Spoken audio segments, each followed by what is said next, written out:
los incorporo al primer mundo. ¿Se acuerdan? El primer mundo, relaciones carnales con Estados Unidos. Es toda una metáfora. Menem dice, lo mayor del poder económico político en la Argentina está en la matriz de Roca. Desaparición de los molestos y después ingreso al panorama internacional que me dice el imperio. Por eso el billete de 100 pesos, el mayor símbolo del poder económico en la vida cotidiana de nosotros en el siglo XXI, es Roca. Es esa síntesis. Con lo cual, ¿qué tenemos allí? Una historia sintetizada en nuestra vida cotidiana y distintos problemas que desde el siglo XIX llegan hasta nosotros. Esa historia fue contada desde el puerto de Buenos Aires, en relaciones permanentemente con el imperio. Ese puerto de Buenos Aires a veces se alió o no al campo de lo que después se denominó la provincia de Buenos Aires. Allí aparece don Juan Manuel de Rosas.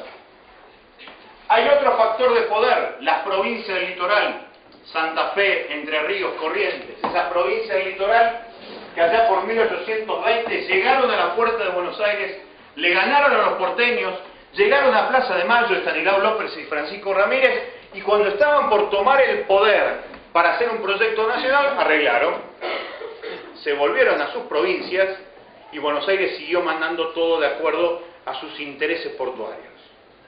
El litoral argentino siempre parece que va a producir algo importante y después no lo produce. Nosotros formamos parte de ese litoral. Ese litoral argentino tuvo que ver con Artigas. Por eso Artigas sí se lo persiguió, se lo exilió, porque Artigas tenía un proyecto de nación independiente pensado desde adentro hacia afuera. Después vienen las provincias mediterráneas, con Córdoba a la cabeza, con lo que significó Córdoba en la historia argentina, con grandes movimientos sociales.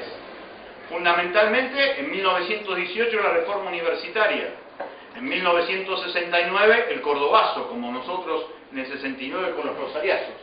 Ese poder mediterráneo es poder en la Argentina a partir de 1977. ¿Por qué? Porque la dictadura de 1976 termina con las industrias, termina con los obreros y empieza a formar que la Argentina es una economía de servicios. En 1977 se forma la Fundación Mediterránea. ¿Cuál es la expresión más cabal de la Fundación Mediterránea? Domingo Felipe Cavallo. Es el poder mediterráneo el que arranca con la dictadura en el 77. Por eso Cavallo empieza a surgir en aquellos años. Es el poder de las provincias mediterráneas, Córdoba y La Rioja. Por eso no es casual que después Menem haya sido el candidato a presidente y ganara 2 elecciones y media de las que se presentó a partir de 1989. Ese es otro de los problemas que surge en el siglo XIX. Después está el noroeste, con lo que significan las provincias de Catamarca, fundamentalmente. Provincias que en su momento eran rebeldes, con grandes caudillos, los últimos caudillos de las últimas montoneras, la de Felipe Varela, por ejemplo, que hablaba de la Unión Americana. Hoy las provincias del noroeste han sido cooptadas por el capital internacional minero, por sobre todas las cosas. Es todo uno de los nudos de la historia argentina. Después aparecen los factores de poder. La iglesia es una historia fantástica. Le cuento una anécdota simplemente. Llegan los ingleses. 3.000 soldados ingleses desembarcan en junio de 1806 en Buenos Aires. En Buenos Aires viven 40.000 habitantes. Entran caminando a Buenos Aires, toman el puerto, toman el fuerte de Buenos Aires, y ahí hay un obispo. El obispo de los argentinos sería, o de aquellos habitantes del virreinato del Río de la Plata. Se llama el obispo Luet y Riega. Y el tipo dice: seguramente, como ha sido voluntad de Dios hasta este momento ser parte del dominio español, ahora con la llegada de los ingleses será voluntad de Dios que seamos ingleses. Tipo fenomenal, obediencia de vida al poder y a otra cosa. Va a ser el obispo Luis Riega el que va a debatir con Juan José Castelli en el debate del 22 de mayo de 1810. Es la iglesia del poder. En forma paralela está la otra iglesia. La iglesia que acompañaba a Artigas al campo de batalla, la iglesia que hacía armas para la revolución, Fray Luis Beltrán haciendo los cañones para el ejército libertador sanmartiniano. Esa lucha viene desde el fondo de nuestra historia. La iglesia es un factor de poder muy importante porque es la que da la ideología y la democratiza a partir de los púlpitos en la cabeza de las mayorías. Religión de Estado, bancada por el Estado. ¿Quién pone esto en la Constitución? Rivadavia.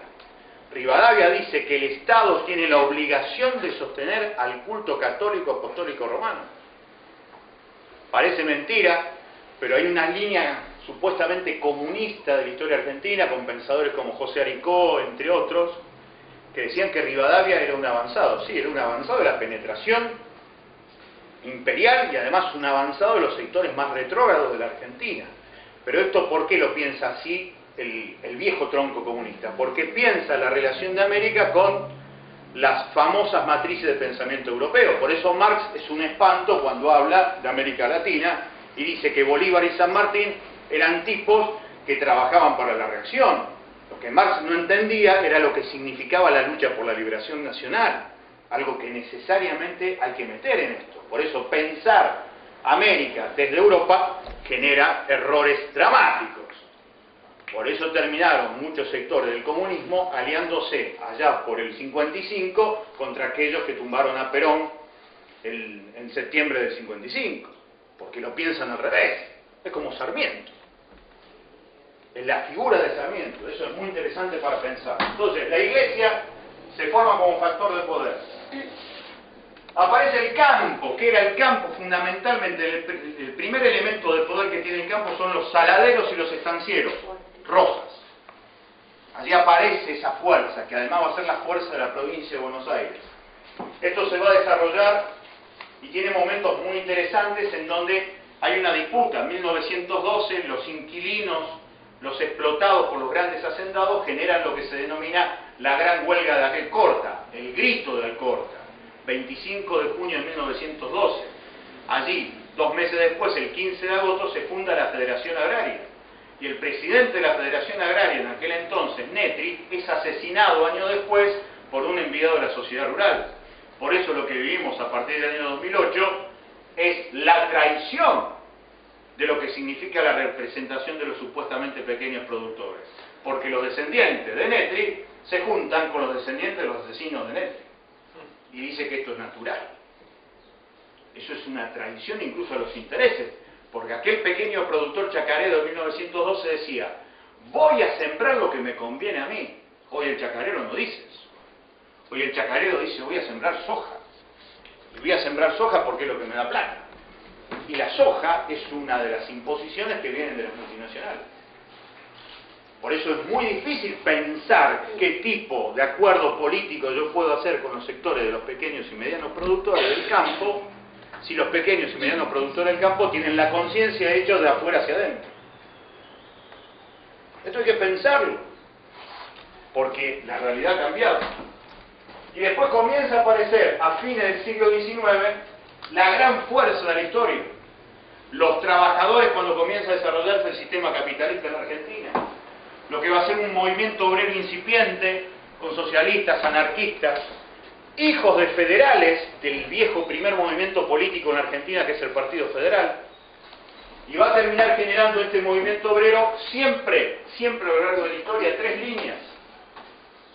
Por un lado, un sector obrero vinculado a la negociación con los grandes patrones, que termina siendo casi un sindicalismo empresario que se da durante la época de Menem fundamentalmente, y que hoy está liderado